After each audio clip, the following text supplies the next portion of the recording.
Welcome back to Serendipity's Kitchen. Today I'll be showing you how to make donuts using a recipe I have never used before. The first step is to mix the yeast with the water and let it sit until foamy, about 5 minutes. Make sure it's completely dissolved. Today I'm going to be using my Bosch. You can use any mixer fitted with the dough hook attachment, or you can always mix it by hand. Combine the yeast, milk, sugar, salt, the egg, shortening, and about 1 cup of the flour.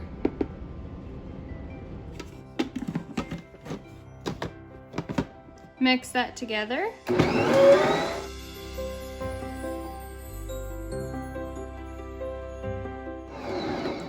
And then beat in the remaining flour a 1/2 cup at a time until the dough no longer sticks to the sides.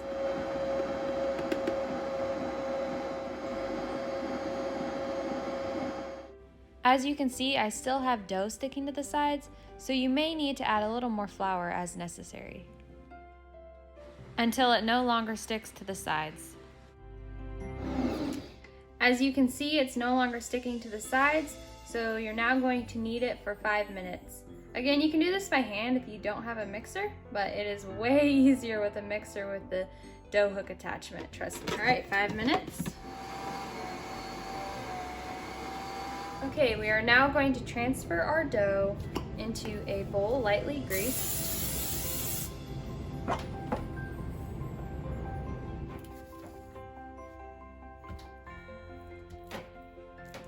Stick it in your bowl. Cover your dough with plastic wrap and set in a warm place to let it rise until doubled in size. The recipe says the dough is ready when you push it with your finger and the indentation stays. I'll see you when this doubles in size. Once the dough has doubled in size, roll it out on a lightly floured surface. You want it to be about a 1/2 inch thick.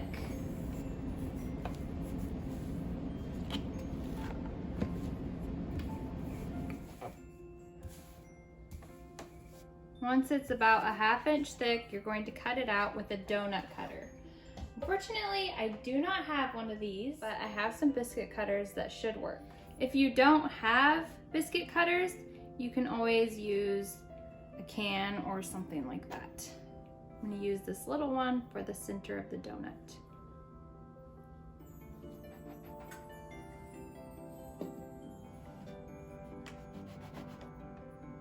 And there we have one cut out.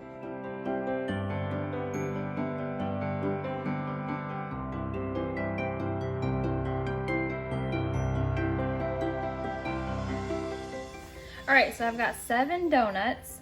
I'm going to take up the extra dough and see if I can get a couple more. I'm going to lightly spray a cookie sheet and set the donuts on there temporarily to rise again. All right, here's that excess dough. I'm gonna put it into a ball again and re-roll it.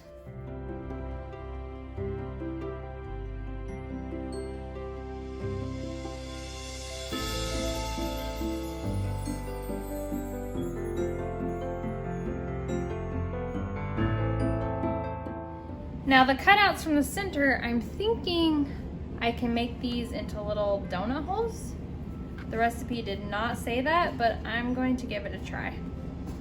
So I'll save these as well. So just cover your donuts with plastic wrap and let them rise until doubled in size again. In a saucepan, melt the butter, add in the vanilla extract, and the powdered sugar. So I debated whether to restart this icing, but I figured I'd be real with you guys so you could really see how this was turning out. It ended up being all clumpy, so I feel like the original recipe did not call for enough butter. So I added about an extra tablespoon of butter, and then the recipe also called for 2 tablespoons of water. So once I added that and kept whisking on the heat, it actually turned out to be a very beautiful icing. All the sugar dissolved, So just make sure when you go to make this icing, add extra butter in the beginning so you don't run into the same problem that I did with all the clumps.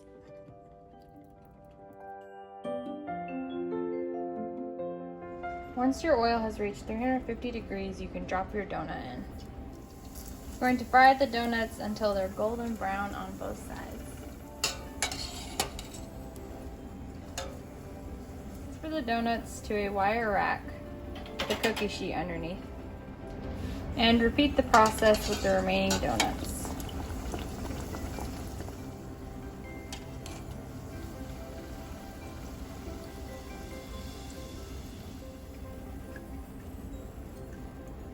Make sure your temperature is always at 350 degrees. While the donuts are still warm, dip the tops into the glaze that you made. And then return them to the cookie sheet.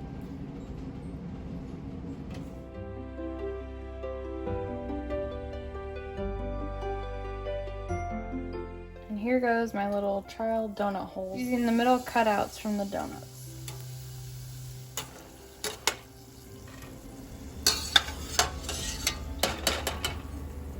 Okay, my donuts are done and they are still warm, so now it's the taste test. They're so light and fluffy. I hope you give these donuts a try and don't forget to subscribe to our channel.